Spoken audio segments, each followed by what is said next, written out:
Okay, good afternoon, everyone. Allow me to introduce myself. I'm Saul Levin from TIPS, and welcome to everyone for our hybrid event on the National Employment Vulnerability Assessments that we have been researching.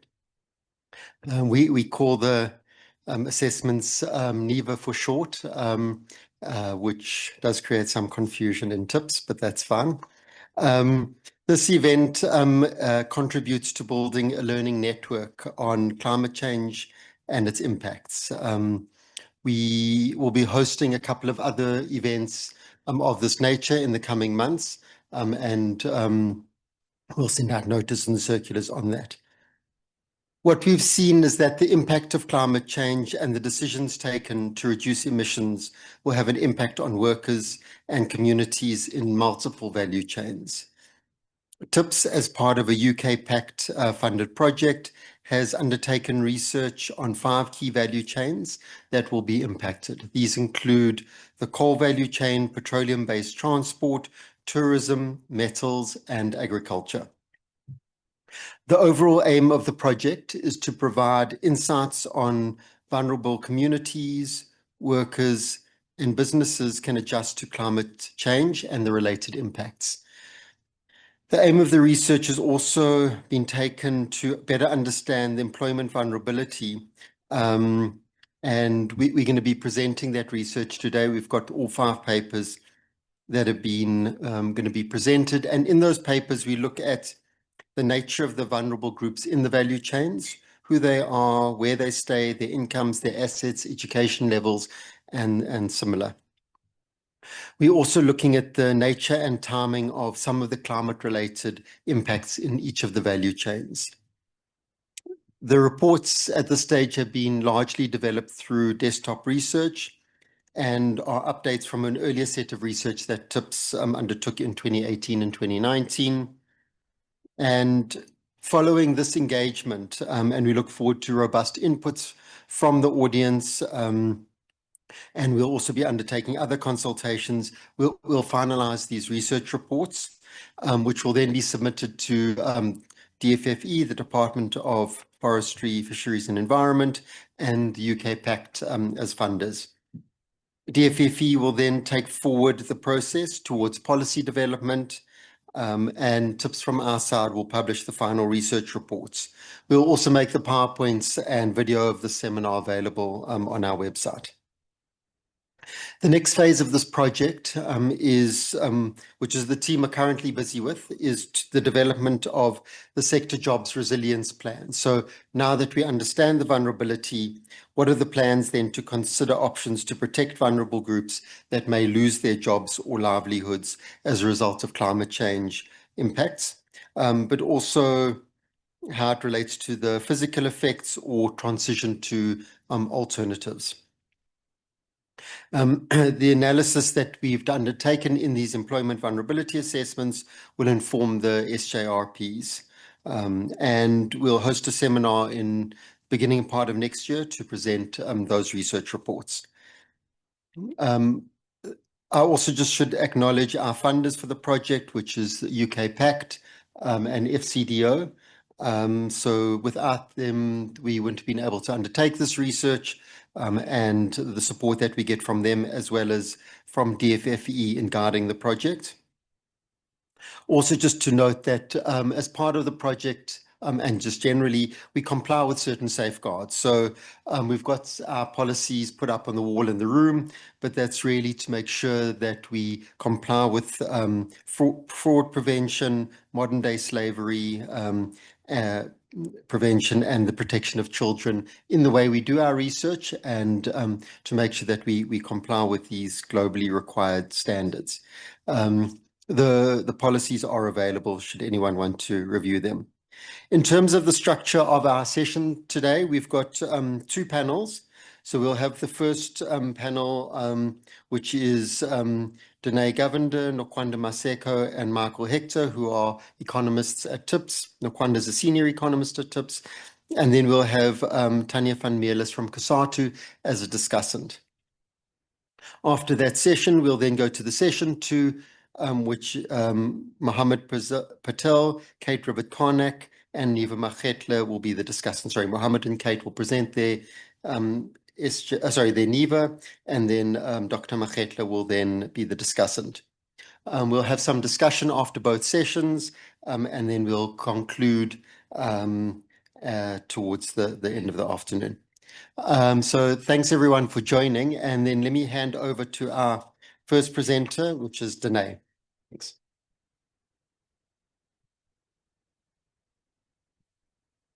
Great. Good afternoon, everybody. As introduced, I am Danae Govender, and I'll be presenting the findings from the National Employment Vulnerability Assessment for the metals value chain.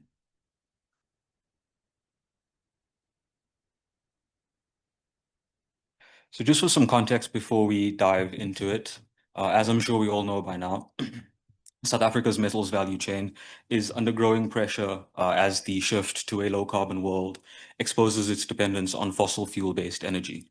The value chain has historically relied on abundant, low-cost fossil fuels, with coal-fired electricity from Eskom being critical to operations.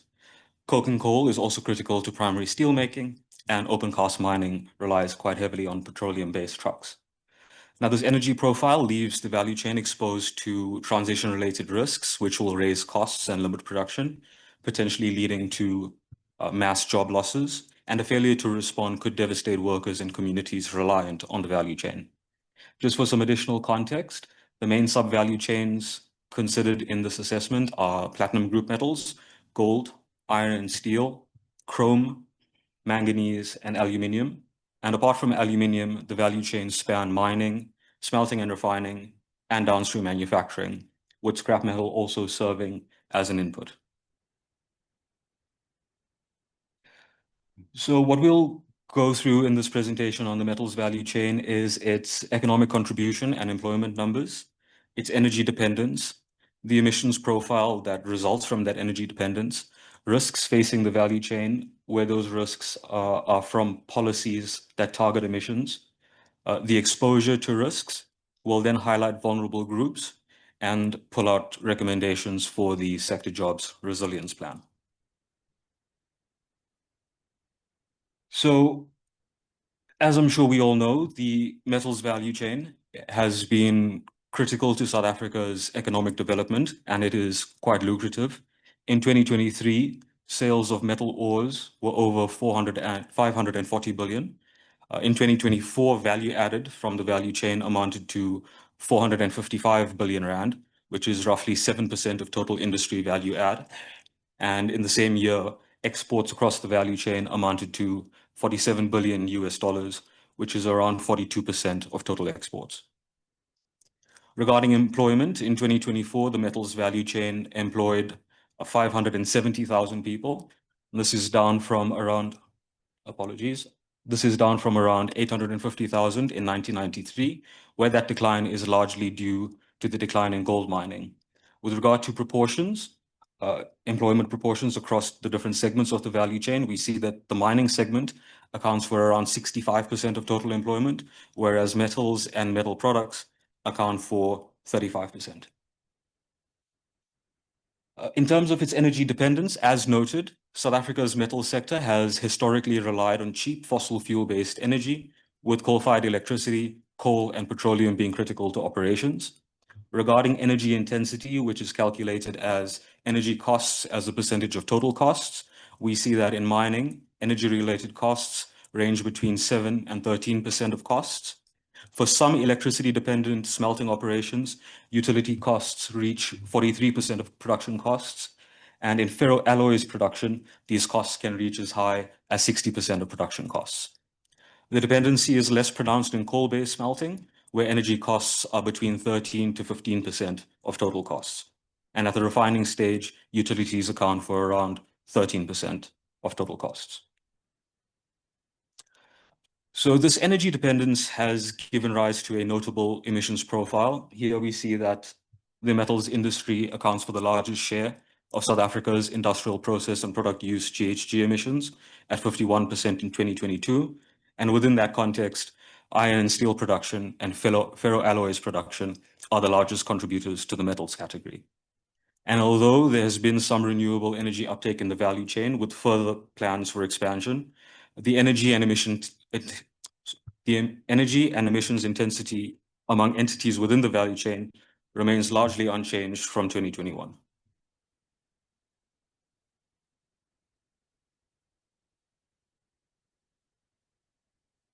Which gives rise to the following risks. So on the supply side, we've got about 4 risks that we've identified, and on the demand side, there's 2. The first risk on the supply side is the Climate Change Act and the associated carbon budgets, which will raise costs in the short term and limit production. It's set to begin next year, with the impacts felt mostly for iron and steel due to direct combustion emissions. But as a result of the chemical reactions at play, ferroalloys and aluminium will also face risk. The next risk on the supply side that we've identified is the carbon tax. This is already material, with costs set to mount progressively.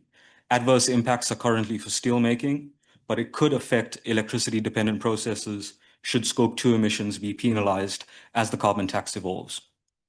The third supply side risk we've identified are rising electricity prices.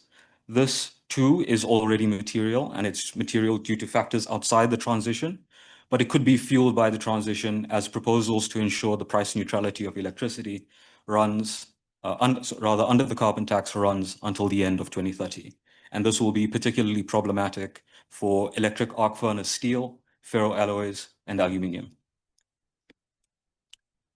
Rising fuel costs is the last supply side risk that we've identified. This too is already material and could rise as the carbon tax evolves and will be particularly problematic for open cast mines. On the demand side, we've got carbon border measures such as the EU CBAM, which is also already material with penalties to be imposed from 2026. Currently, this is particularly problematic for iron and steel, considering the current scope of the CBAM, but there is the potential for the CBAM to increase in scope for both products and type of emissions, and other countries are considering the implementation of similar measures. The final risk that we've identified is the phase out of internal combustion engine vehicles in the EU and the UK, which will pose a severe risk to the PGM's value chain over a significantly longer time horizon of 10 or more years. So the key factors influencing exposure to risk include the pace of renewable energy uptake on the national grid and by firms in the sector, as well as the advancement of renewable energy, green hydrogen, fuel cells, and battery storage technologies.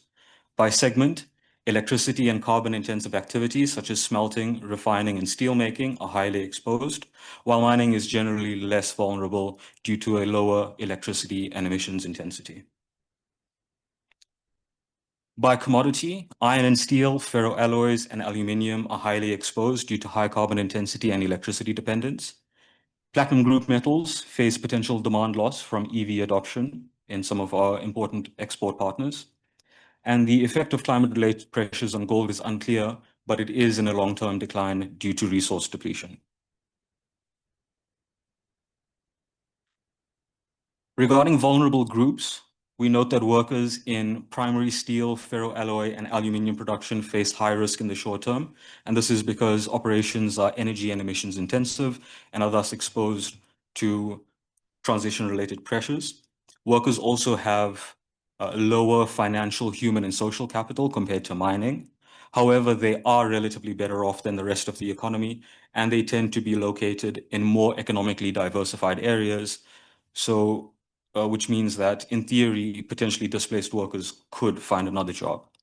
Mining workers are relatively less vulnerable in the short term due to lower electricity and emissions intensity of operations, as well as due to the fact that they have better financial, human, and social capital. That doesn't mean that mining is completely safe. As we know, mining-dependent regions tend to not be economically diverse, so displaced workers might have a harder time finding another job.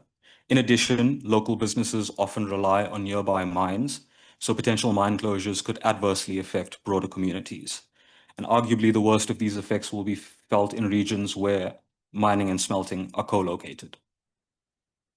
Where both workers and communities face considerable risk are in platinum regions.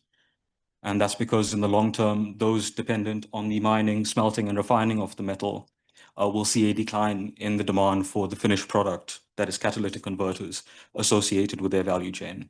And that will prove particularly problematic for Rustenburg, Moses Kotane, and Tabazimbi, as more than 40% of these municipalities' value added is from metals mining, and more than 40% of total employment is in the metals value chain. And what this implies is that there are limited economic opportunities outside of the metals value chain, and potential job losses means significantly reduced demand for businesses/employers operating in these areas. So in light of the risks and impacts facing workers and communities in the metals value chain, 3 SJRP priorities emerge. The first is a deliberate shift to renewable energy. Secondly, we propose the economic diversification of mining-dependent regions. And last but certainly not least, we propose the strengthening of protections for workers, including the Unemployment Insurance Fund and the Temporary Employer-Employee Release Scheme. Thank you. Thanks very much, Danae. We'll move straight to our next speaker, which is Nokwanda Maseko, and the team will put up the slide while she walks it up. Thanks.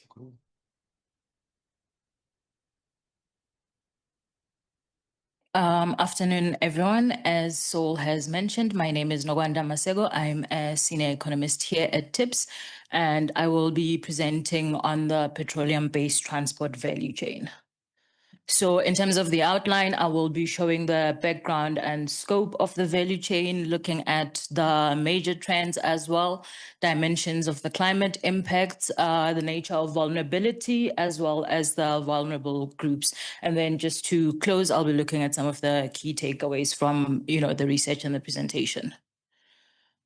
So as you can see, the figure that's provided is just an illustration of what the value chain looks like. And so when we talk about petroleum-based transport, we're looking at the stage from, the refinery processes all the way to sales. But for the purposes of this research, we did not cover refineries. So what we're focusing on is the automotive industry, including auto assembly, as well as parts and accessories. We're looking at public transport, including road freight, as well as vehicle maintenance. And then there is also petrol stations. So just by context, we know that, the transport industry as a whole makes up a very notable share of global greenhouse emissions. That's around 16% globally. For South Africa, it comes to around 11%. And we know also that most of these emissions are at consumption stage. But obviously, there are some at production, and that combination has an impact for the value chain depending on where along the segment we are. And as we've seen, decarbonization efforts have mainly focused on the shift to cleaner fuels, so higher fuel standards like Euro 6, Euro 7. And then the other thing would be the shift to new energy vehicles. So that includes hybrid vehicles, as well as in the long term, we're looking at fully electric vehicles. While there hasn't really been a change in sort of the structure of the industry, there has been a change in policy that is going to affect the value chain. And that includes the European Union's ban on internal combustion engine vehicle imports beginning in 2020. In 2035, as well as some impacts that might arise and affect the value chain, even though that would mostly be indirect. And when you look at the local landscape, I think we are clear that South Africa is still far off in terms of its transition to NEVs. If you're looking at new vehicle sales at the moment, that's less than 1.5% of total new sales. But there has been some changes in policy that's aimed to sort of guide the industry, particularly looking at building the local value chain around batteries, as well as sort of supporting the shift to NEVs. So in terms of the economic trends, we are looking at a value chain. So the different segments that I've mentioned that employs around 1.4 million people as of 2024. And more than half of these workers are in road transport services. So that includes taxi drivers, it includes bus drivers, it also includes truck drivers that move freight around the country. And then the other part, which is around 20%, are workers in repairs. Yes, that's the word, repairs and maintenance. Thank you. Yes, so the 20% is in repairs and maintenance. And it's important to note here that workers in road transport and workers in repairs and maintenance are mostly informal. And so when we're talking about workers here, it also includes own account workers, which also sort of count as small businesses. And I think the important thing as it comes to auto manufacturing is just noting here that it is concentrated in 3 provinces. So that is Gauteng, Eastern Cape, and KwaZulu-Natal. And while the impacts from the disruption of auto production might not necessarily be as pronounced for 2 of the provinces, Gauteng and KZN, I think the impact would be more pronounced in the Eastern Cape, where the economy is less diversified and so sort of depends on production in the automotive industry. In terms of value add, we've seen value add from the value chain increase to about 546 billion to about 546 billion in 2024, and that's almost double what it was in the 2000s. Well, in 2000, and almost a third of that, well, almost 2/3 of that comes from land transport services. So again, that is road freight as well as passenger services. And then the other part of it comes from repairs and maintenance. There is a very small portion that's coming from auto assembly as well as the other segments. And the automotive industry itself, so that's looking at auto assembly and parts and accessories, we are still in a trade deficit with the rest of the world, although we are seeing that exports over the years have been growing at a faster pace than imports. So averaging around 9% per annum since 2000. And then just looking at the dimensions of the impact, as I mentioned, one area would be around carbon taxes. So there is the local carbon tax that's looking to tax production that is carbon intensive. So that would be the local carbon tax. And then the other one would be the European Union CBAM. And as I noted at the start of my presentation, the CBAM impact is mostly going to be indirect in the sense that it's going to affect the industry based on its impact on items such as steel and aluminum, as well as electricity. As it stands right now, implementation in terms of imposing a cost on those particular items, that's at scope 2. And that has been postponed for now. We're still going to see when it is going to be implemented. But I do think that we would be remiss if we say, well, this is not applying now, so therefore let's not look at it. Because if it so happens that, it does come into implementation, let's say before 2035, then we are still looking at the fact that the industry might then suffer in terms of its exports to the European Union. But if it comes after that, we would have lost the market in any case if we have not transitioned to, let's say, manufacture of electric vehicles. So either way, we do need to keep that in mind. The other part then is the transition to cleaner fuels, and South Africa, that we're still lagging in terms of the implementation of that, although there is some movements in terms of shifting to cleaner fuels, especially on the part of Astron. The last one would be the shift to from ICE vehicles to new energy vehicles. Again, we are seeing some movement in terms of local consumption of new energy vehicles, though at a slower pace than global consumption. And as I said, that's still less than 2% of local sales. And so we then need to think about in South Africa how then to, increase the sort of consumption of electric vehicles, but also in terms of the impact it's going to have on the value chain and the workers in the value chain. In terms of the nature of the vulnerabilities, so there are obviously the different groups here, and I have sort of grouped them together.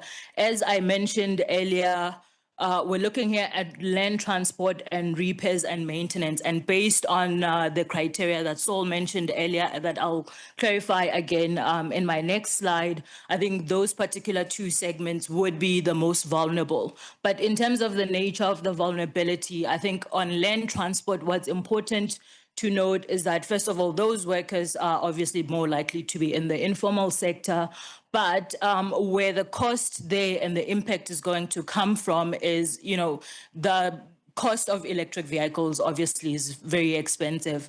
And right now, in terms of the technology, we are still looking at, are there actual electric buses? There's some pilots happening in South Africa in terms of minibus taxis. Globally, there are some trucks as well as buses that have been sold, but that's mostly in China. So will the industry have access to those? In terms of repairs and maintenance, that's mostly going to arise from the shift to NEVs. And as we know, EVs have fewer moving parts, and so the demand for that is sort of going to decrease. And then for petrol stations, the big part here is that while petrol stations might survive in the sort of short to medium term, the demand that might arise from installation of charging infrastructure at petrol stations might not be enough to sustain the existence of the more than 4,000 petrol stations that exist in South Africa. And then on the autos and components parts, the part there that I mentioned obviously is around the shift to NEVs and whether South Africa makes the decision to start producing locally. If we do not, then we lose that industry. If we do continue manufacturing ICE vehicles, we sort of lose the export revenue that we would be getting from the European Union, for example, once they shift to NEVs fully. And then in terms of the vulnerable groups, as I have been mentioning, so Saul would have mentioned as well, just in terms of the criteria that we used, we looked at human capital, so that's education levels. We looked at financial resources, that's contribution to UIF, as well as pension funds or retirement funds. And then we also looked at social capital, social resources, and that would be around, paying, not paying, but being part of a trade union or, other sort of social access to things such as like an employment contract and the duration of that contract. And as I have mentioned, workers in land transport services as well as in repairs and maintenance are more likely to be in the informal sector and therefore are more likely to be vulnerable. Also, they do have lower levels of education compared to other workers within the value chain, but also they do tend to fare worse off than, workers in other industries. And so they are, based on this criteria, really the most vulnerable. And so just in terms of the key takeaway before I go to what we're thinking around the SGRPs, as I said, the structure of the value chain itself has not changed. What has changed really has been sort of the policy movements that we're seeing in terms of the EU ban on ICE vehicle imports, as well as CBAM. But most of this also depends on sort of the timeframes for the adoption of electric vehicles and when that is going to be.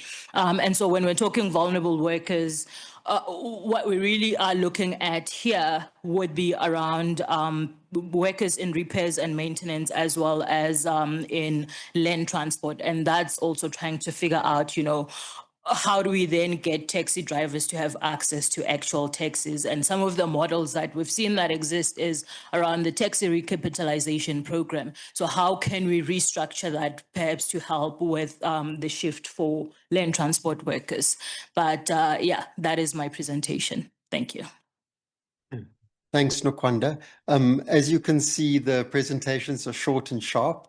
We've got quite a lot of ground to cover today, so we have limited the presentations to 12 minutes maximum, which covers a lot of the issues, but there's obviously a much more detailed report of up to 30 pages. So when the reports are available, there'll be a lot more detail behind those PowerPoints. We now move to Michael Hector, who joins us online, who's also a researcher at TIPS, and he'll present on agriculture. Great. Over to you, Michael. Good afternoon, everyone. As Saul introduced, I'm an economist at TIPS, and I'll be presenting the vulnerability assessment on the agricultural sector in South Africa. So before we get started, I just want to take you through the sort of structure of the agricultural sector in South Africa. And in South Africa, the agricultural sector is very much diverse. We've got the arid Karoo and the Mediterranean West and the subtropical East, which enables us to produce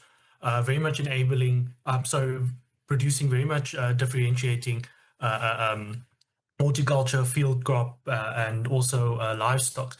But at the same time, our agricultural sector is very much defined by its dual nature. On the one end, there's a very strong, productive agro-industrial sector known for its exports, such as citrus and other crops. But it also exists alongside a deeply marginalized smallholder producers and underpaid farm labor. Now, this structural inequality is essentially a legacy of South Africa's apartheid past and is the foundational layer upon which climate impacts are now being imposed.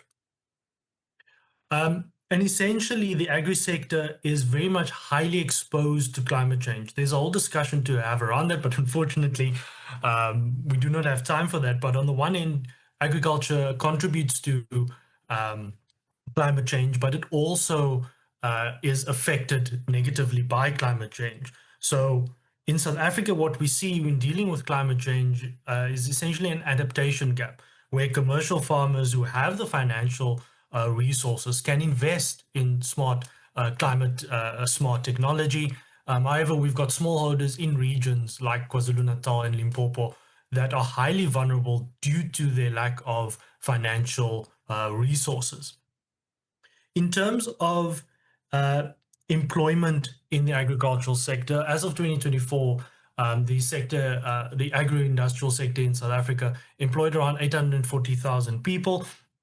And this employment is geographically concentrated, specifically in the Western Cape, and is very much significant in some former historic labor-sending regions like KwaZulu-Natal and Limpopo. Critically, a large portion of this workforce is very much in a precarious position, where the sector relies heavily on seasonal and temporary workers, with about 40% of farm workers being permanent and 30% more or less being temporary contractors. So this lack of job security is a core component of farm worker vulnerability within the agricultural sector. In terms of production, we've seen agriculture grow significantly between 2000 and 2024, and this production is concentrated specifically in the Western Cape and KwaZulu-Natal, with food processing being centered in and around the Gauteng region. When we look at the impact of climate change on the agricultural sector, these impacts are direct and diverse. Drought continues to remain a primary threat for the agricultural sector. However, in 2023, we did, however, see an increase in floods and hail reported losses on commercial farms. And these climate impacts range and differ between the agricultural subsectors, which we will not get into too much today. Now, the vulnerable groups that were focused on in this assessment were farm workers, who are at risk of job loss and naturally homelessness, which we'll get into detail about that in the coming slides. And then also households in historic labor sending regions who are at risk of hunger from crop failures. So the risk here is not necessarily job losses for these households, but rather food insecurity. And then naturally farming communities who rely on commercial farms as a source of income and support. In terms of farm worker vulnerability, we see that farm workers face a number of risks. Specifically, their wages are much lower than those workers outside of agriculture, specifically female farm workers. And as the graph shows, in the event that they do lose their jobs, many of them tend to rely on family support as a way or as a means to get by, specifically female farm workers who tend to rely more on family members and then also child support grants. Essentially, when we look at farm workers across the board, we see that they have little in terms of formal savings, things like formal financial protection, such as UIF, which tends to be limited, and things like savings and pension funds. Farm workers, especially female farm workers, are also far more likely to hold temporary or seasonal positions compared to workers outside of agriculture. In terms of their physical vulnerability, which this graph reveals that their housing is often tied to their jobs. So in this sense, job loss as a result of climate change doesn't only mean a loss of income for them, but also it can mean immediate eviction. So it is noteworthy from this graph that we see that at every income level, except the poorest 30%, fewer people living on farms own their homes, and a higher share tend to live rent-free, which essentially reflects that the homes are often tied to their employment on commercial farms, meaning that when they do lose their job, they could face homelessness. Now, farm workers experience greater social and economic isolation than other formal workers in other sectors outside of agriculture. And this is partly due to their low education levels and the fact that they live on farm or they're on farm residents. So as the graph shows, most lack, as the graph on the top right show, that most lack a matric and their skills. While these are real skills, these are not formally recognized skills. So most jobs in agriculture are essentially classified as elementary, which requires no sort of formal training. And the data showed that that far higher share of farm workers are employed in these types of roles than other formal sector. Now, this isolation manifests in insecure job arrangements, weak worker organization, often poor enforcement of labor rights, and a limited access to communication tools and often public services. They also tend to receive fewer social grants and remittances, indicating weaker support networks. In addition to having low union membership, they are far less likely to have basic protections, things like paid leave or maternity or paternity leave, which leaves them more vulnerable in the event of climate shocks. The next vulnerable group is households in historic labor sending regions. Now, in the labor sending regions, the dynamic is very much different. So what we're looking at here is not commercial farmers. These are essentially households, often run by women or headed by women, using backyard gardens to supplement their food. So only about 3% of households in South Africa rely on gardening or farming as an income source. And the median hours per week is around 4 hours. So this essentially indicates gardening and not commercial farming, which are most prevalent in the historic labor sending regions like Limpopo and the Eastern Cape. So as the graph shows that their household incomes tend to be lower, especially in traditional areas, with around 23% noting that they've experienced food insufficiency, which tends to be higher in the traditional areas than in urban areas and commercial farming areas. So essentially what they are doing is they are gardening because they are already vulnerable, and climate change thus directly threatens their food security. Throughout the study, it has shown that overall households in these historic labor sending regions, specifically those who live in traditional areas, tend to have lower incomes, lower savings, and than those in the rest of the country, specifically households that are headed by women. In terms of social capital and physical capital, although they tend to own their homes when we compare them to, say, farm workers, however, in these historic labor-sending regions, they tend to rely more, specifically those who are living in traditional areas, tend to rely more on social grants than the rest of people living in, say, urban areas, for example. There are also a number of governance challenges with fragmented authority between traditional leaders and municipalities, which makes responding to climate change impacts like droughts or floods a lot more complex. What exacerbates this sort of vulnerability is also that the education levels tend to be lower in adults between the ages of 18 and 64. They were more likely to have no formal education compared to those in other areas, and with more people having less than a matric. We also need to note that within these historic labor-sending regions, households tend to have older populations, which is largely due to a mass out-migration, after residential restrictions were removed in 94. The last vulnerable group, which is farming communities that rely on commercial farms.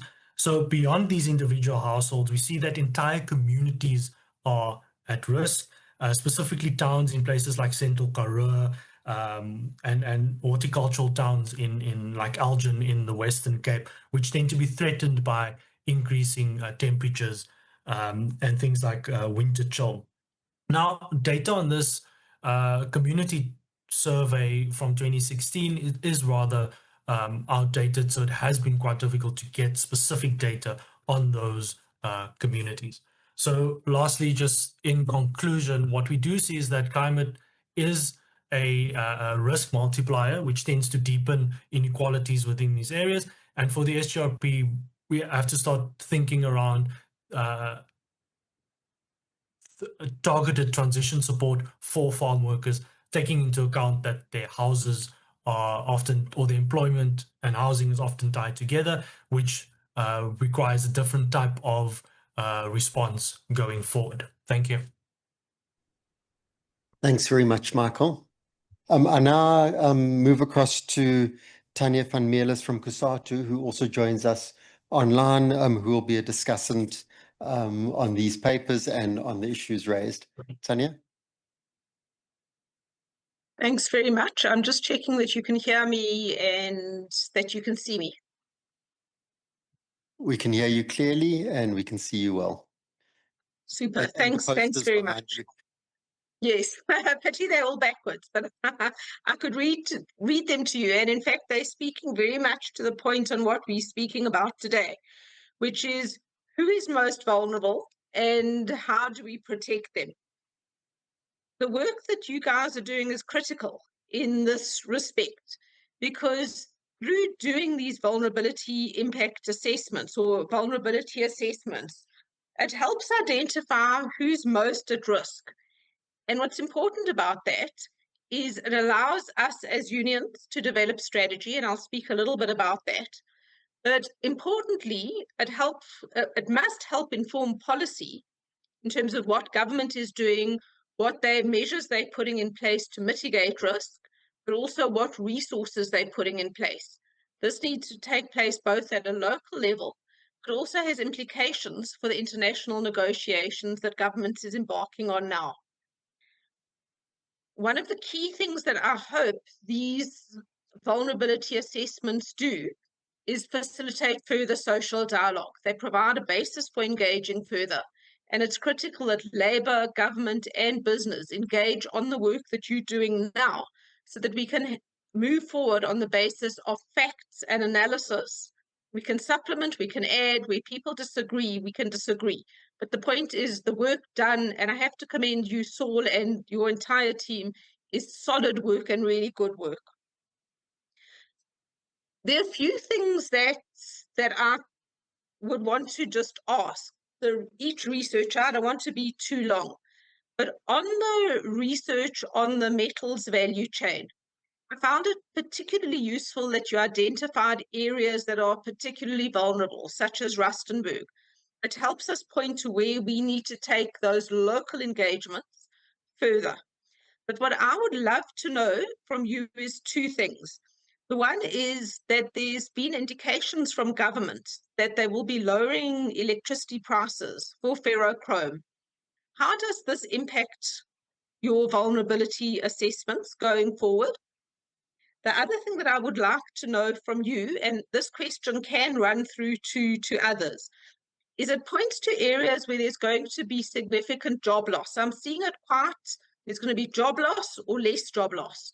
But one of the areas of vulnerability and one of the areas we need to work on is where new technology is brought in, maybe to use electricity more efficiently, as an example, or to lower emissions. To what extent is the new technology itself potentially going to displace workers? To what extent is it potentially going to create opportunities for workers, both for increased employment, if there is going to be, but also for potentially more skills, more training, and higher wages and working conditions? So those two specific questions on the metals value chain. On the value chain for public transport, the one thing that COSATU has been pushing for very strongly is we've been saying if there is going to be a just transition, if we're going to effectively reduce emissions, we need to push public transport much more strongly. There needs to be an uptake, there needs to be more investment in public transport, and in fact there's a range of potential benefits such as producing more buses locally. I don't see that built into your scenarios. What I'm seeing now in the assessments is a significant threat to private drivers. So, for example, taxis, potentially private car owners. What is your view on public transport? How can and should we be pushing for it? And would it make a significant impact in terms of your scenario of potentially mopping up more employment, but also reducing transport costs for the majority of commuters? The same goes for rail. So there is a significant push now to try and improve the rail networks and rail efficiencies and to drive freight from road to rail. Have you factored that in, Nokwanda, and how does that impact on your scenarios? The last question on agriculture brings me to a point that I want to raise more generally, but in fact highlights that we're not talking about people becoming more vulnerable because of climate change and associated risks.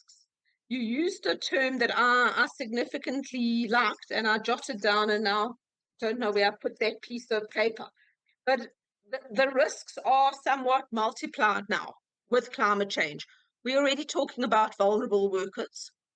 Vulnerable workers both in agriculture, but also, for example, in Nokwanda, you point to a large section of vulnerable workers in the transport sector. So there are a few things that I think we need to be drawing out, and I really want to not take too much time. The one is the importance of social dialogue, that where you're pushing towards the mitigation plans, we need to emphasize social dialogue, and the research provides a very strong basis for that. The second thing I think that we need to pull out a little bit more strongly is what is government's capacity when we're developing the sector jobs resilience plans, because it takes place at national level and international level. And I think government should be more offensive. For example, we're taking CBAM as done and given. Is there still not time for government to be buying us more time for adjustment and to get us more resources for adjustment costs? If we're able to access more international financing and have time for adjustment costs, it would be useful in the further discussions that we take forward to say, how should that financing be used? How can it help adjustment costs? Similarly, for how we engage with government itself. What should government be doing at local level? So if we go back to the Rustenburg as example, how can we be engaging at that level to say, what are the local economic development plans where you are cited? The research gets the broad picture, but the answer is found more broadly in local economic development as well. And that's where we need to concentrate going forward. So I think those are just a few comments. Some questions and some implications of where I would want to take the research. The final thing is, and it's for myself to criticize and challenge the unions, is to say the research points very strongly to high levels of informal sector work, low levels of protection for workers now as it is. So how do we try and engage government more broadly to ensure increased enforcement, increased application of labour law, extension of labour law to cover more workers? And then how do we try and unionise more workers so that when we do engage in social dialogue, we are able to represent workers properly and drive each sector forward in a way that it's going to benefit workers and the working class? Thank you very much. Thanks very much, Tanya. You've asked lots of questions, and thank you also for the compliments on the work that we've done. Let me open up to the rest of the floor. If there's anyone in the room or online, if you want to raise your hand with specific questions. If there are any, we'll let you unmute. Yeah, there we go. We can hear you. So I want to talk about the metals value chain and perhaps invite Tips to speak about some engagements you've had around green steel, because I really think it's important that South Africa gets into the green steel game, and I know that you did host some kind of engagement around that.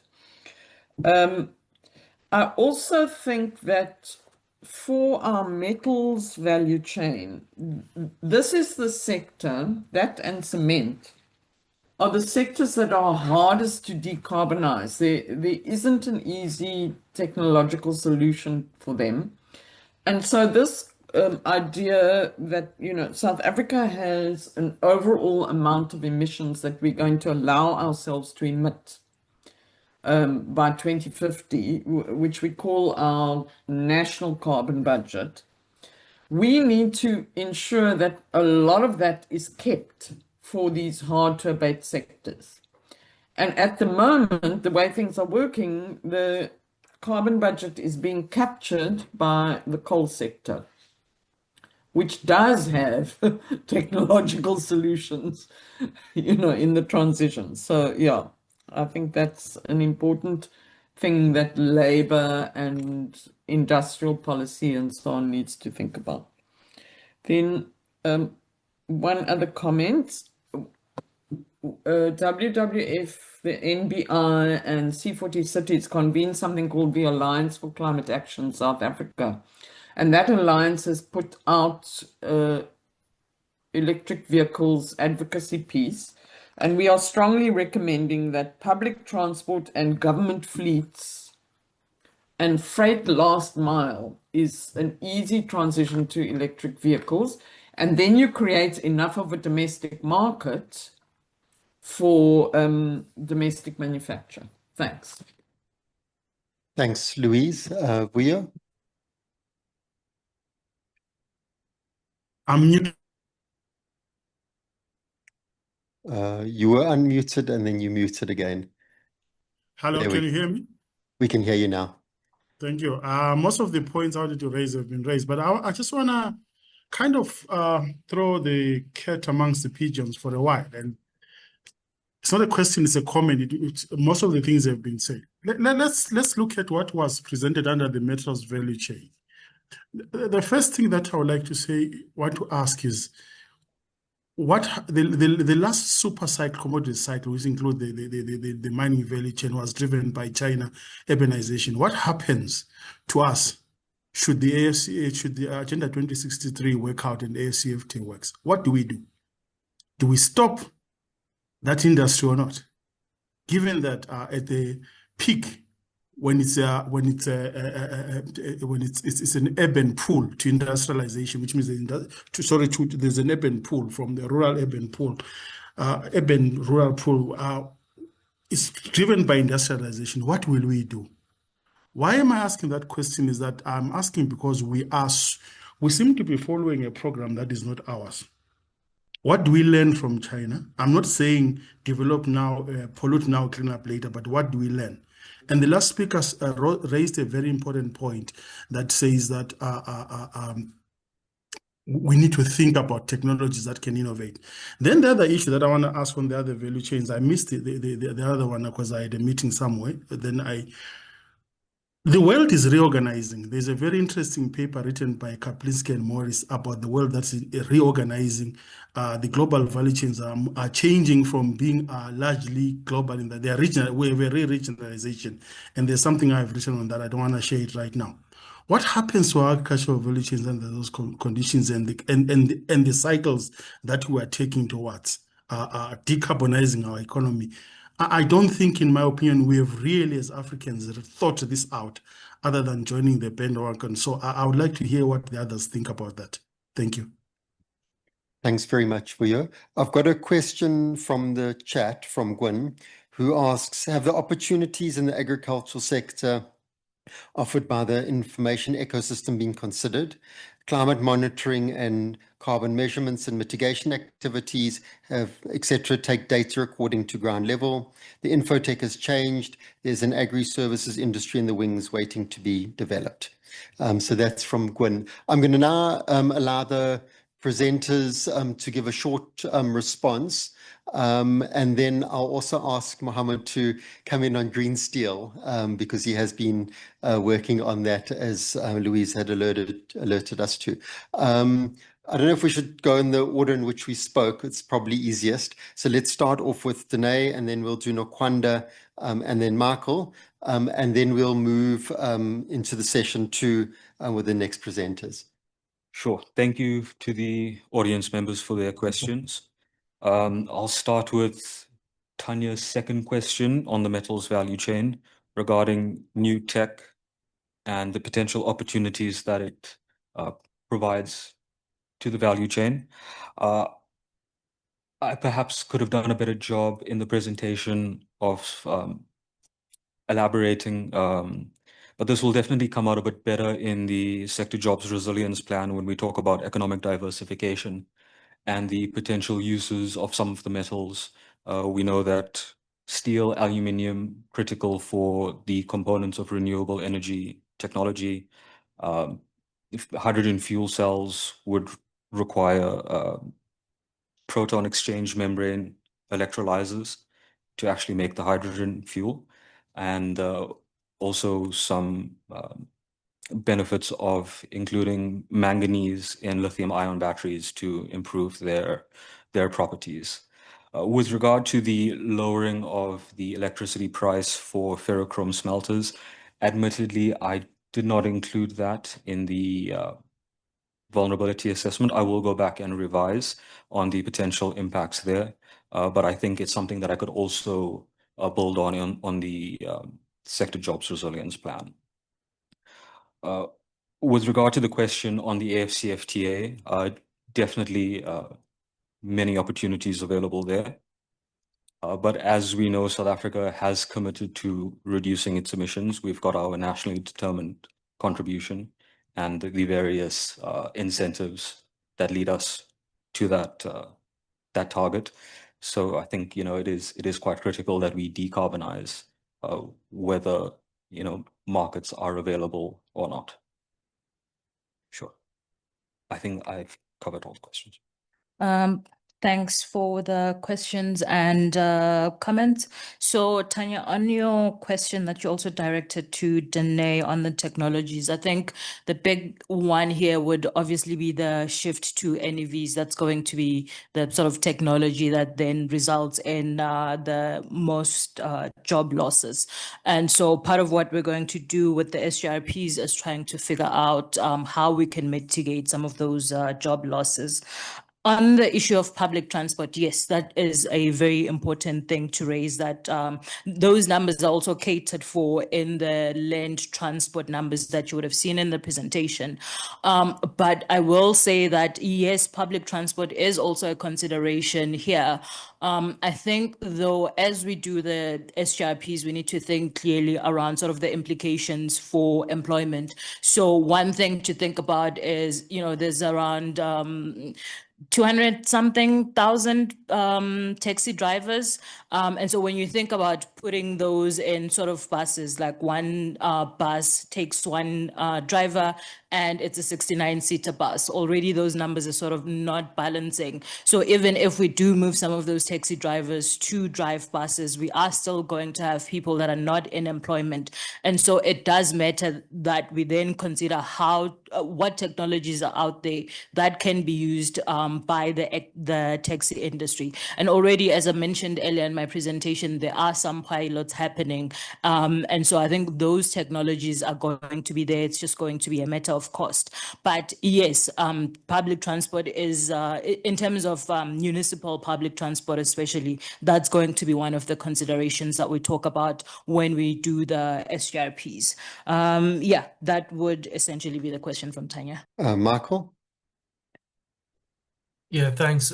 As for opportunities, I did respond to the question inside of the chat, but as for opportunities in the agricultural sector, the research paper didn't focus on opportunities, as this would be a study all on its own. We didn't have enough space, as the focus needed to be on those groups that are already vulnerable, who could essentially, like farm workers, lose their jobs if climate change gets worse and farms start closing down because of increased hail, flood, etc.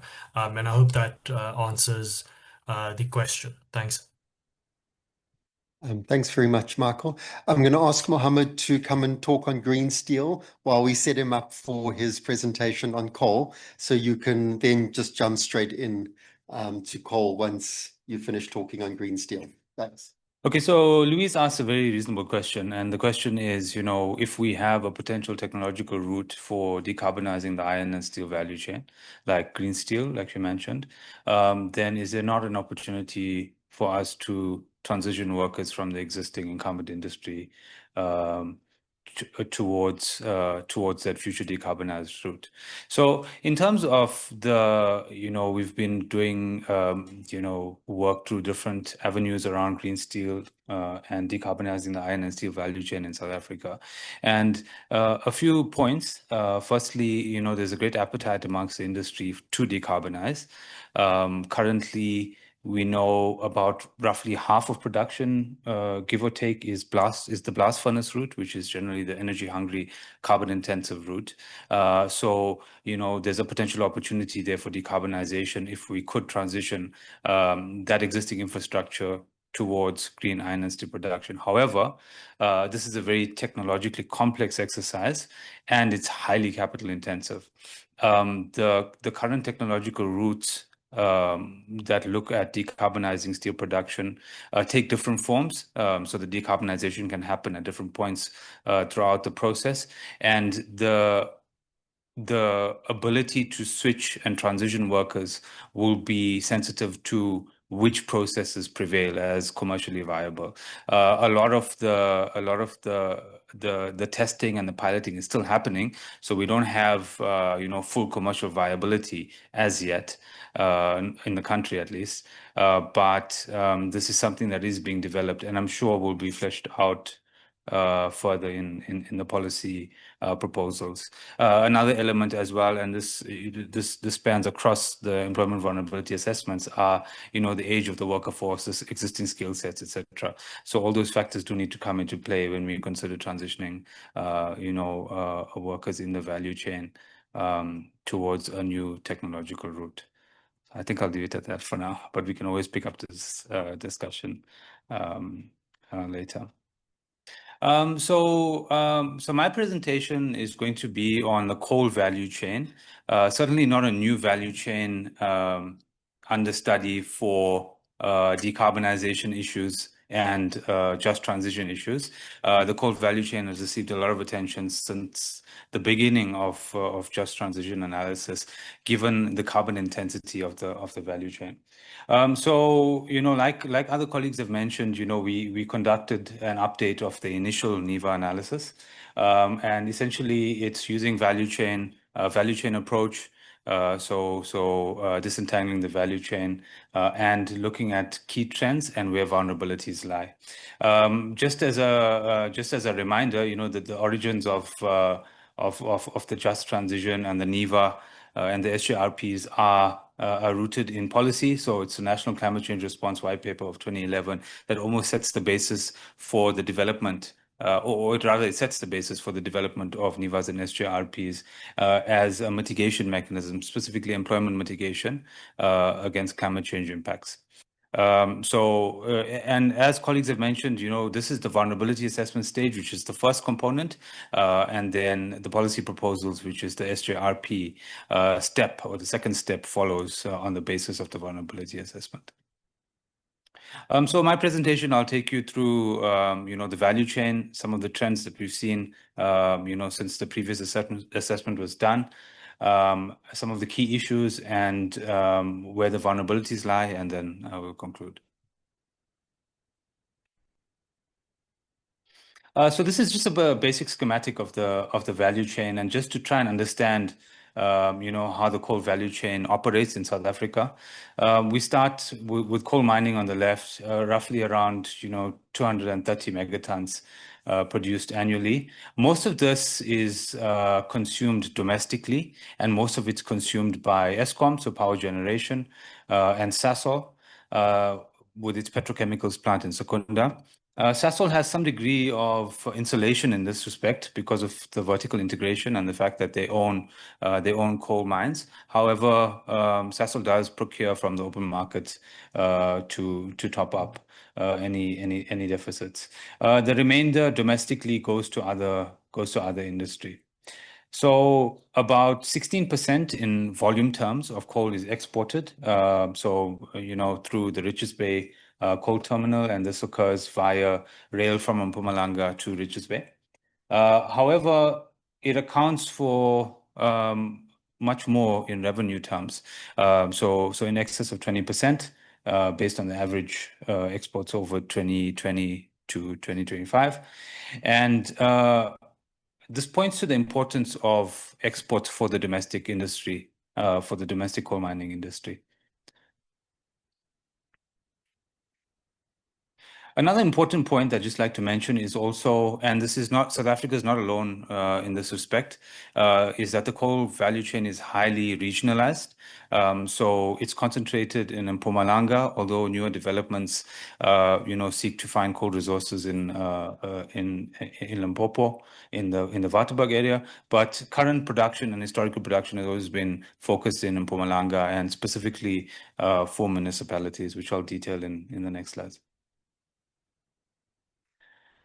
So from an employment perspective, around 100,000 employees were employed at the coal mining stage, and roughly 86% of this employment is in Mpumalanga.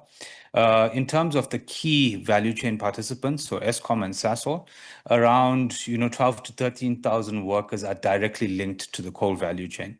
So this is separating out the generation workforce of Eskom, which is largely based on coal, and Sasol's petrochemical and coal mining employment. In terms of the contribution, so the value chain is a key contributor to taxes and to the tax base. So around roughly 8 billion in total from the coal mines and Sasol. For the purposes of this update and analysis, we've also added Sasolburg. Given the risks that Sasol faces in terms of its current operating model and its coal dependency. So vulnerability is also highlighted for that municipality, in addition to the other 4 municipalities. So what are those 4 municipalities? This coal concentration or coal intensity is retained from the previous analysis. So it's what was formerly known as Witbank, so Emalasheni, Steve Shwete, which is Middelburg, Govender Mbeki, and Msukolegwa. Importantly, we see that there's a high reliance on the coal value chain in these municipalities. So what this means, in effect, is that all allied economic activities, or many allied economic activities, depend on the coal, on the survival of the coal value chain. So this includes, retail services, food services, accommodation, etc. So there's this very deep-rooted connection between the coal value chain and other economic activities that rely on the coal value chain for their survival. In terms of the impacts and some of the risks that the coal value chain faces, and just taking a step back, when we think about this research, it really is a bit of a longer-term planning exercise. We see a high degree of volatility in energy markets in, say, the short to medium term, and we've witnessed that over the period 2020 to 2025 for various reasons. But the SJRPs and the NIVAs are largely looking to do long-term planning. So we're trying to, look at 10, 20 years into the future rather than a very short-term response to fluctuations, both domestically and internationally in the core value chain specifically. So in terms of demand, there's been strong demand, post-COVID. However, based on assessments by international agencies like the International Energy Agency, the BP review, coal demand is expected to decline beyond 2030. This decline is anticipated more in Western countries, with Eastern countries like India, for example, that's been a traditional importer of South African coal, and China as well, sustaining global demand beyond 2030. Also domestically, our coal demand is tied to our energy planning, and is linked to the decommissioning of Eskom power stations, which we see beyond 2030. Also domestic decarbonization around petrochemicals with Saul and other downstream consumers like cement, for example. In terms of policy responses, and I think some of this was mentioned in the earlier presentations. The Climate Change Act, the carbon taxes, phase 2, really penalize carbon-intensive procurement and use. Internationally, we see the rise of border carbon adjustments, which don't directly penalize coal exports into Europe. However, the overall ambition is to drive global decarbonization, which means that the current impacted sectors, especially the energy-intensive sectors, iron and steel, aluminium, face growing pressures to decarbonize the energy input, which means reducing the demand for coal. Other factors include, funders tightening the noose on coal funding, as well as a shift to more sustainable forms of energy production like renewables, gas, hydrogen. We've also seen some big divestments by Anglo, for example, South 32, withdrawing from the coal value chain. So currently the market is now dominated by, the key players like Exxaro, Sariti, Sasol, Tungela, Glencore. They account for the lion's share of the market, and junior and BE markets BE firms account for about 35% of the market. So, from an equity perspective, another point is that if you get significant divestment by multinational conglomerates and the sale, the sale of these assets are to local Black-owned investors, then essentially the Black-owned investors get left with the long-term risk of coal decline, while the mining conglomerates have profited for years and now exit the South African market. So in terms of impacts, there are a number of impacts that will result from declined coal usage. in the economy. And different holders have different abilities to react and to respond and to mitigate their losses. The biggest challenge is really at the coal mining stage and for the coal communities, so the communities that live in Emalahleni, Steve Shwete, Govender, Msukuligwa, and they have sort of very little scope to respond without proper support and intervention. Other participants in the value chain differ in their ability to react. So with Eskom, we're seeing an increased push for decarbonization of electricity, whether that happens directly through Eskom or through IPPs. We're also seeing Saul trying to formulate a future business model. However, it's very tricky and complex and technical. So there is some vulnerability that lies there in terms of shifting away from coal, given how embedded coal is in their production routes. We most likely to see effects beyond 2030, and all of this is sensitive to both domestic and international decarbonization pressures and how sort of energy markets pan out, but it's likely beyond a 2030 impact. So I think I've covered some of the vulnerabilities that lie in the municipalities. Once again, there's a high degree of orientation towards coal, both in gross value add and in employment. In terms of the share of coal mining, while it has increased compared to a decade ago in terms of these municipalities, overall, the coal value chain accounts for well under 10% of GDP.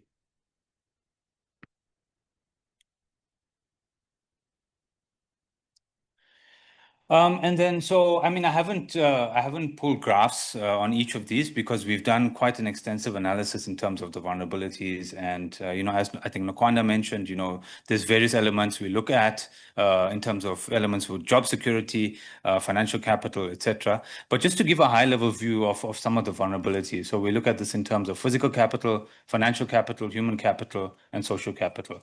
And what we see is that in terms of physical capital in the coal value chain, small businesses rely on retail or workshop sites, equipment and housing. Smaller informal businesses rely on workers from the coal value chain, supporting them in terms of, buying food, etc. There's a high level of formal home ownership, but in the coal municipalities, but, home values are mostly beneath 500,000 with weak housing markets. And importantly, race and class patterns still remain highly visible. Okay, I'm coming to an end. In terms of human capital, and this is an important point for the coal value chain, specifically the vulnerability of coal miners. While coal miners have a high proportion have only a matric, they earn about 2.5 times more in terms of their monthly salary compared to the rest of the formal economy. There's a high degree of unionization as in other value chains like the metal value chain, and coal towns generally enjoy above average municipal income. However, increasingly, these coal municipalities face issues around infrastructure, roads, for example, decimated by coal trucking and the like. So these are factors to be borne in mind when we're thinking about the future of these economies and economic diversifications and the base for conducting business in these municipalities. So in conclusion, I just want to say we're most likely to anticipate transition impacts post 2030. However, this is highly sensitive to what happens domestically with decarbonization and internationally. Eskom has some ability to adapt with new energy generation systems. Saul faces a bit of greater technical hurdles around transitioning the Secunda petrochemical complex that's highly reliant on coal. Communities and coal miners still remain key vulnerable groups and require targeted responses and support. So the SJRPs really build on these vulnerabilities and then seek to formulate policy proposals on the basis of the identified vulnerabilities. Thank you. Muhammed was also a vulnerable worker by taking too long. That's fine. The unionists will block their ears at my comment.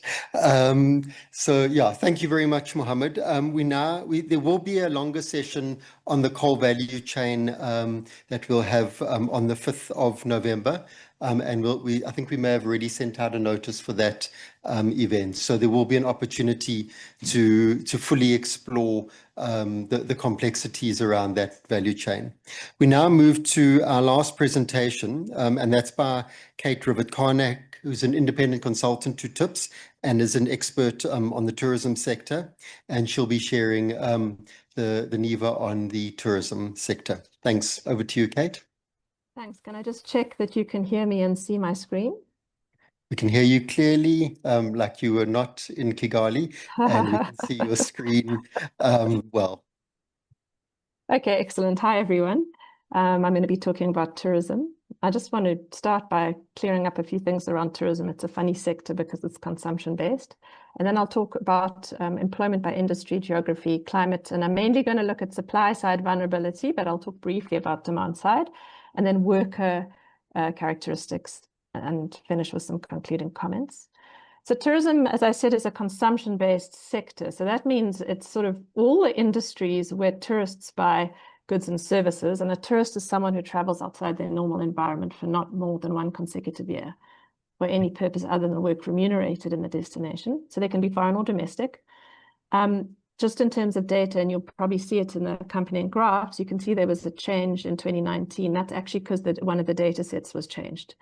So it doesn't represent sort of a massive growth in tourism, and that was domestic tourism. Fortunately, we have that for 2019 because, as you all know, and you can see in the graph, 2020 and 2021, and to a lesser extent, 2022 was COVID, and tourism was hard hit. We're fortunate to have Statistics South Africa produce tourism satellite accounts. We're one of, I think, about 20 or 30 countries in the world. We've been doing it for a number of years, and that lets us understand tourism's economic impacts by bringing together different data sets across the economy. So here you can see at the top, you can look at the importance of inbound, which is the foreign tourists coming to South Africa versus domestic tourism expenditure. So in fact, there's more domestic tourism expenditure. That's actually a good thing for resilience.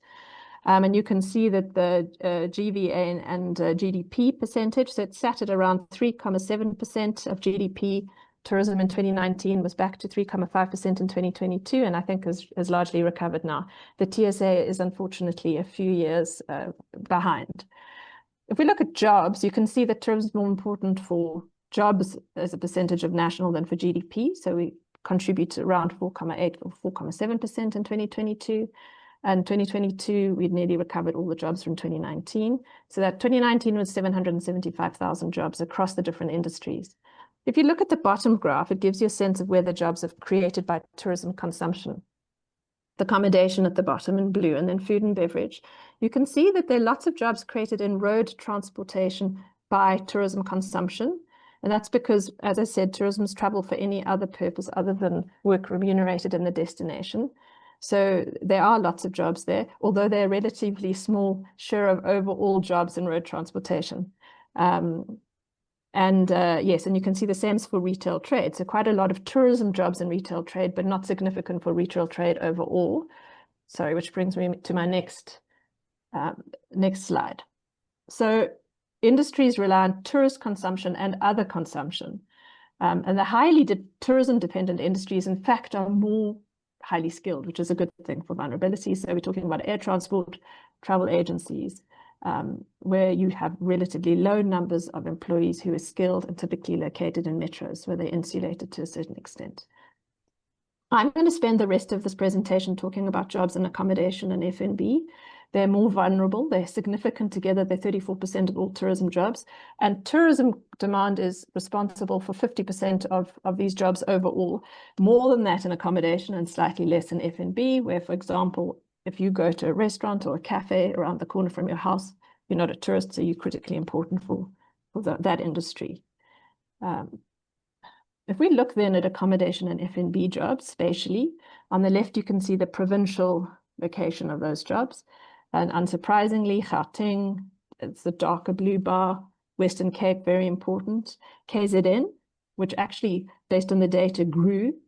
This is from the QLFS. On the right, we have used the spatial economic activity data, which is more recent. It looks at IRP5s in districts or metros, so it's formal jobs.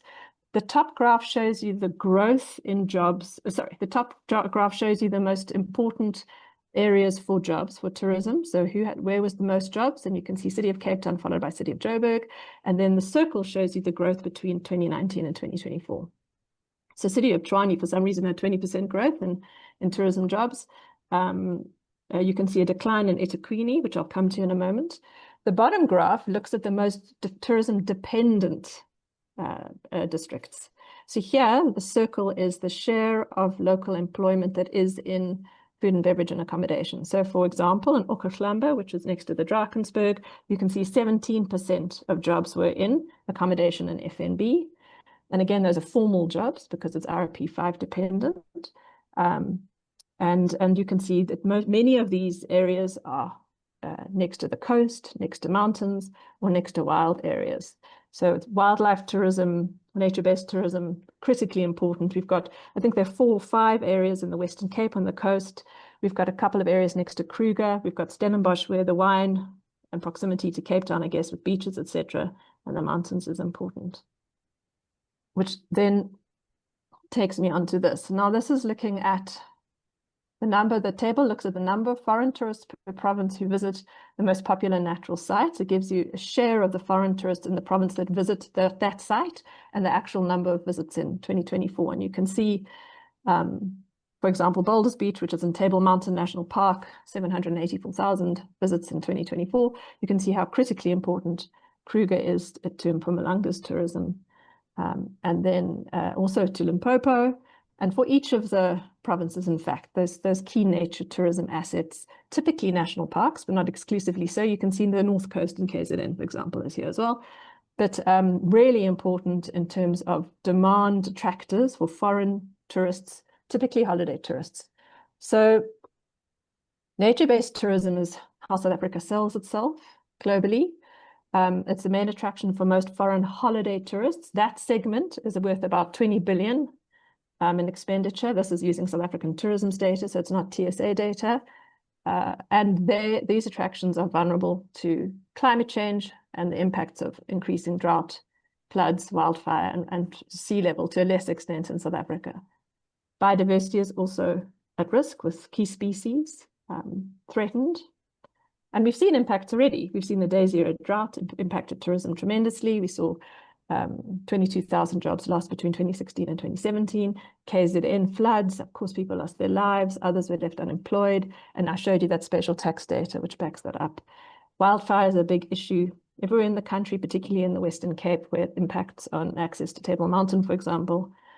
And then just my one comment on demand side. So while it's still some way away, the EU and the UK are starting to talk about aviation emissions taxes. So where passengers would pay an additional tax based on the impact of air travel. And of course, somewhere like South Africa, which is long haul for many of our foreign holiday markets, which are the high spenders, this could have an impact in time. So it's something we need to start thinking about, a policy response, perhaps a global south response, so we can figure out how we address that. In terms of vulnerable groups, in the accommodation and F&B industries. Well, we love tourism because it's so good for SME growth, but it also means that that's where most of the jobs are located, and there's vulnerabilities with small enterprises. And you can see there the stats on micro enterprises being for at least 56% of employment in accommodation and 67% in F&B. Formal sector employees were 67% of all employees across these two industries. But we've seen, and you can see this in the chart, that informalization has grown at pace. So this chart shows the difference between 2014 and 2024. The share of jobs in the different sort of categories of formal and informal, and how much they've grown. So the big growth has been in informal sector household unpaid, but it's a small percent of total. The notable one is informal sector own account workers, where these are 10% of total tourism employees, and they've grown by 90%. So there was a big movement in COVID, and I think that sort of signals the kind of things that climate change could create as well or exacerbate. briefly now. Some other characteristics and dimensions of vulnerability. Tourism has a far higher share of female employees. They also have tourism, or food and beverage and accommodation has many limited duration jobs, partly because it's seasonal. So that creates a vulnerability and casualization, and also relatively low pay in these industries. The share of matric holders, certificate holders was 52%, so slightly higher, I think relatively high for in the formal industry, but 40% in informal employment in these two industries. However, very few had post-matric qualifications, and then low levels of unionization. So about 17% of formal hospitality workers are unionized. That's very low, and far less in informal. 78% at UIF in the formal employment, and 76% got sick leave, and it drops in informal. So for the formal sector, it's less than for other industries. And then there are questions around the impact of Airbnb. We don't have good data in this space. I think they're probably mixed impacts in that Airbnbs typically tend to have longer stay family and friends demographics. So they're more likely to have displaced self-catering, bed and breakfast, and guest out accommodation. And in fact, those properties might be using Airbnb as a platform now too. And typically those industries or those segments of accommodation anyway have a high quantity of informal domestic work. So it's not clear that Airbnb has necessarily eroded that or hotel employment. But it might have created some employment in smaller towns. So it's not quite clear, and it's likely to be a bit of a mixed message. So in conclusion, I think to say, and I'm going to look at the bullets on the right, and because I know time is of the essence, but we're really going to look in the sector jobs, resilience plans and employees in informal accommodation and formal SMMEs in districts outside of metros where they have the greatest vulnerability. And that will be we'll probably look mainly at nature-based areas. And we know that these are the workers who have lower skills, limited social protection, and these areas lack economic diversification. So they can't be given a level of resilience in that regard. And so there are a number of things we'll do, like I think Tanya's point around LED plans is critical, looking at skills, and things like the expanded public works and working for programs could be very interesting way of supporting jobs. Thank you. Thanks. Thanks very much, Kate. We go across to Neva Makgetlo, who's the discussant for the session. Neva? Hi, thanks for that. Yeah, so I think I want to say thank you to everybody for their papers, which I found very interesting and useful. I do think also, judging by comments before, it's important to remember why we're doing this. Firstly, the climate change in itself will have huge impacts. And those impacts, the cost of those impacts will more than offset the cost of trying to reduce emissions. But it's also true that high emission industries are critical for many communities and for many workers, and those people are voters. So I think, policy development is always hardest, where you have costs and that affect specific groups and companies that can lobby, but the benefits are broad and intangible, and in this case, an opportunity cost. So people broadly in the electorate may not feel them, but some people are going to lobby and pressure for their own benefit. And the whole idea of the just transition originally arose partially to say, if you want to build a coalition for change, you need to deal with those costs, at least for the vulnerable majority. So this is not an exercise in altruism, but rather trying to say, how do we build a political coalition that can sustain our efforts to reduce emissions? Because we know in the long run that is critical for our survival as a country. And it's particularly important in South Africa because we do have this issue that economic power is highly concentrated, but we have a democracy, we have a true democracy, and we need to ensure that we balance those things carefully. And part of that is by ensuring that when we take necessary economic measures, we deal with the fact that some people have less resources, less resilience. It's harder for them to deal with that, and we can't allow this process to worsen inequalities in the country. So in this context, this is, as we've said repeatedly, this is the first stage of a process.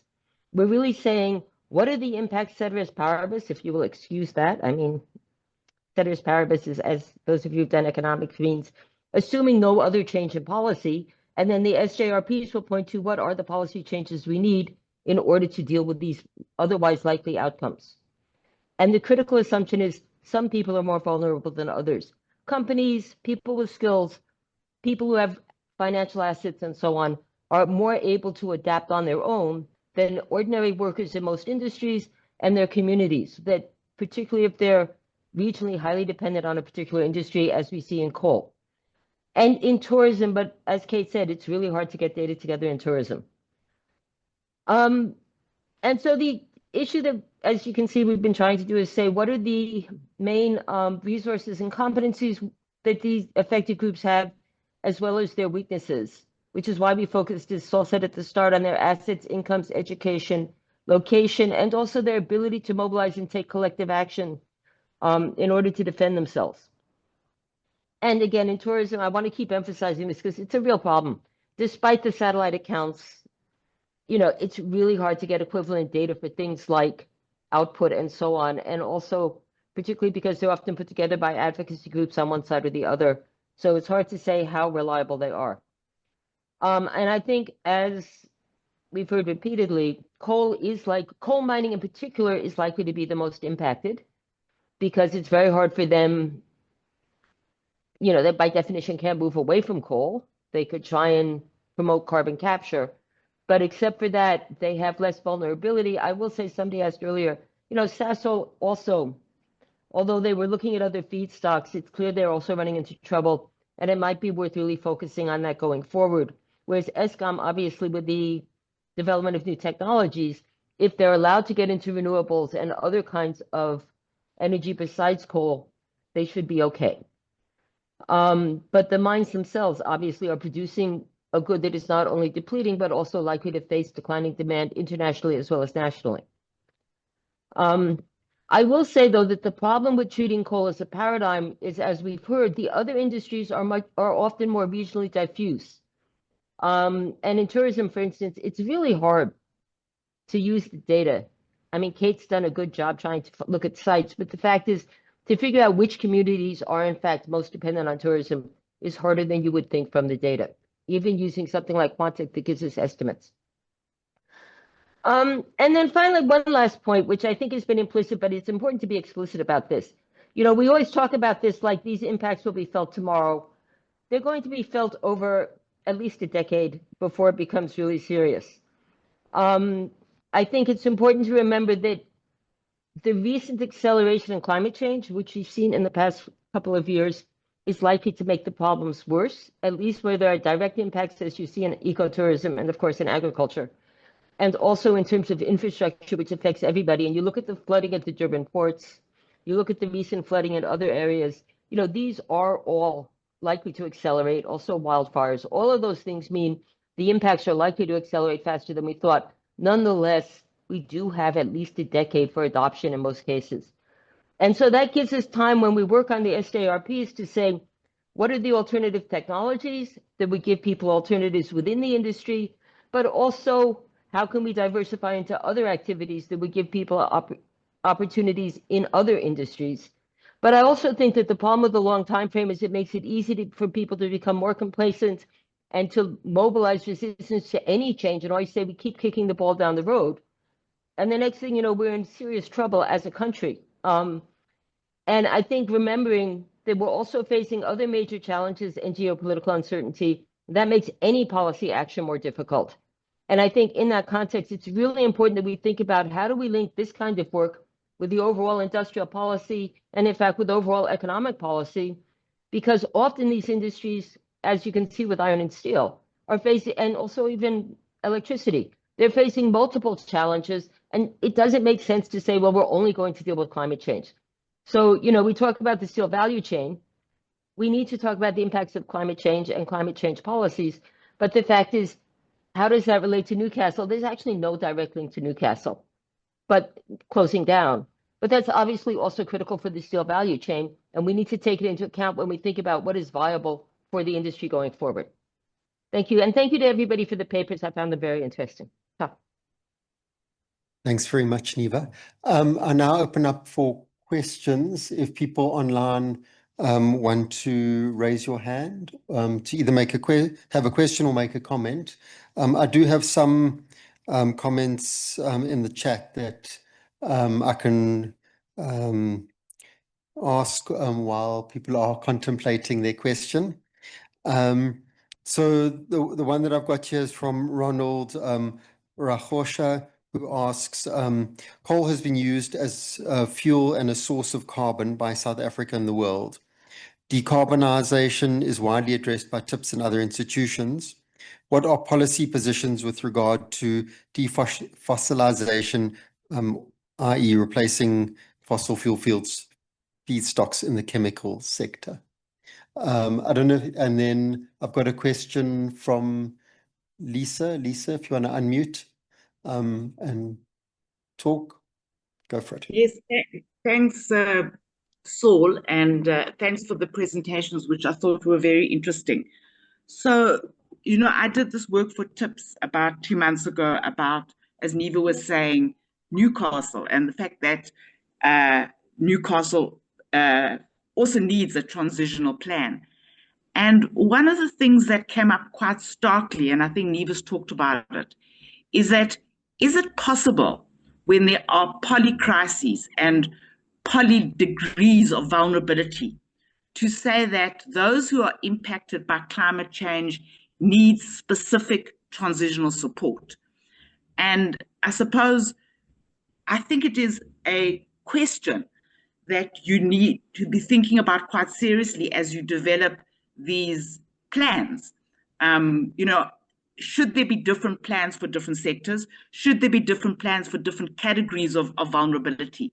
And it might be useful to just ask that question as a start, because some of the conclusions that I came to in the ArcelorMittal support is that it can be problematic and it can create increased inequalities and different unintended consequences if you decide to have specific transitional support. Thanks. Thanks, Lisa. Are there any other comments or questions online? Okay, we have a few minutes left, so I'll ask Muhammed to respond specifically to that question.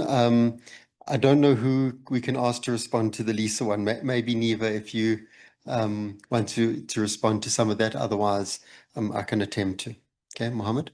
Cool. So if I understood the question correctly, it was, so coal has been integral to our economy for some time, but, are there any, or how do we think about decarbonization of chemicals?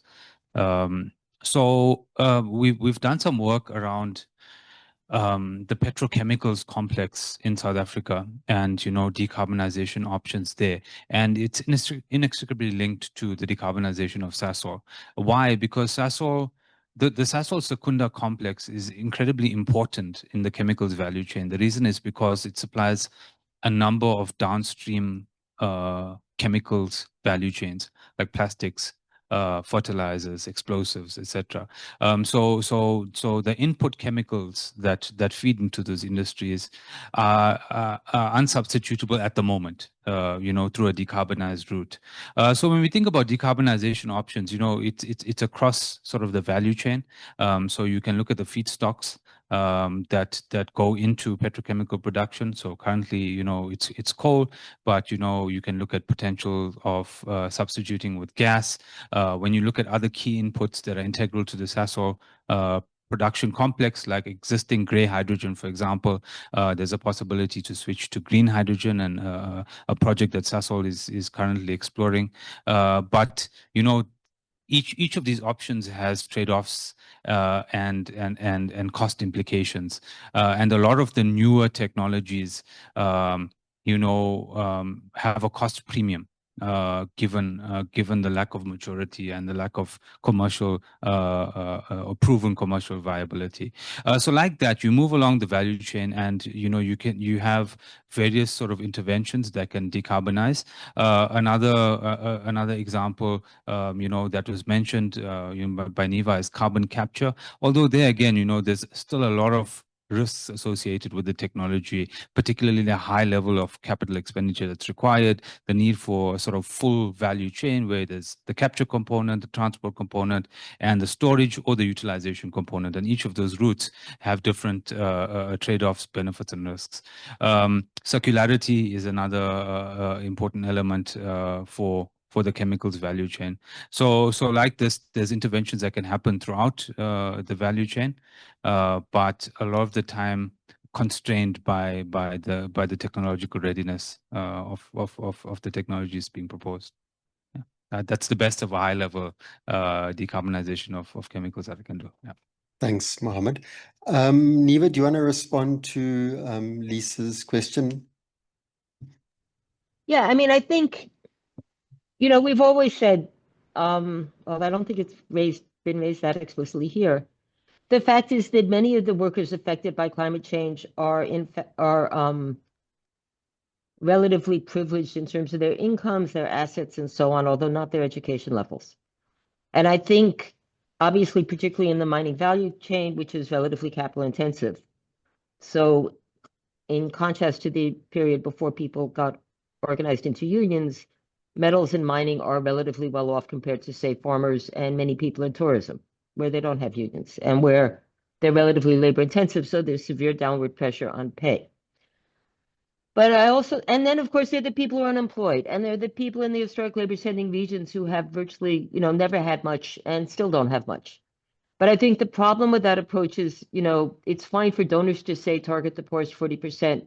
We have to deal with the realities of a democracy and the realities of the political economy of developing policy, which is, as I tried to say before, if you don't do something for people who are deeply affected by the costs, but relatively well organized and able to raise political pressure and even mobilize votes, then you won't be able to get your policies through at all. So I think where we're talking about disruptive policies and disruptive impacts, it is important to say, how do we maintain that political coalition for change? And that may mean doing some things for people who are relatively privileged because the disruption to their lives will have a devastating impact on their communities, but also on, you know, the ability to mobilize support for important policy adaptations, you know? And I do think you can obviously take it too far. I don't think, like in Germany, they simply bought out the coal mines. We can't afford to do that, but we can at least say where there are working people who genuinely, you know, they're still in the bottom 70% of the income distribution. We still have to deal with trying to say, how do we make this change as easy as possible for them, given that there are undoubtedly going to be some costs. Thanks. Saul, I don't know if you want to add anything. Yeah, just a small addition. I think Lisa raises an important point that we need the granularity on the research in terms of sectors and also geographical issues. So it's the research does help because it gives us that insight as to what's happening on the ground and in specific sectors and places. So these assessments, these employment vulnerability assessments do help, as well as other research that we've been looking at. And I think some mention has been made by Muhammed of the research that we've been working on in partnership with another team, looking at the impact of the chemical cluster, because a lot of our coal does go into the chemical cluster, and that is at risk. So there are a number of things that do require deeper analysis, and we hope to provide that. I just want to jump to Kate, if you've got any additions or comments on anything that has been raised, or closing remark. Thank you. No, I mean, I think the points are well taken, and I suppose figuring out how we think about space together now is also part of the challenge. But thank you for the comments. Okay, thank you very much. We've got one last question on the combined impact of climate change and artificial intelligence is hectic. Has this been considered? I don't know if any of the researchers have specifically considered that. We do have a series of paper on technological change that are on our website and linked to some of the industries that we've been analyzing. We haven't directly linked it to climate change although some of the new technologies do provide opportunities for cleaner production. So it's not always that a negative approach. But yeah, we do need to think about some of the job impacts, maybe even for tourism, where people can do a virtual tour rather than come into a country, although I don't think it's the same experience. But I think there are very real impacts on jobs coming from different sectors, and also changes to the global trading environment. There are a number of threats that we do see from different angles. We are now at 4 o'clock, so I think we'll wrap up there.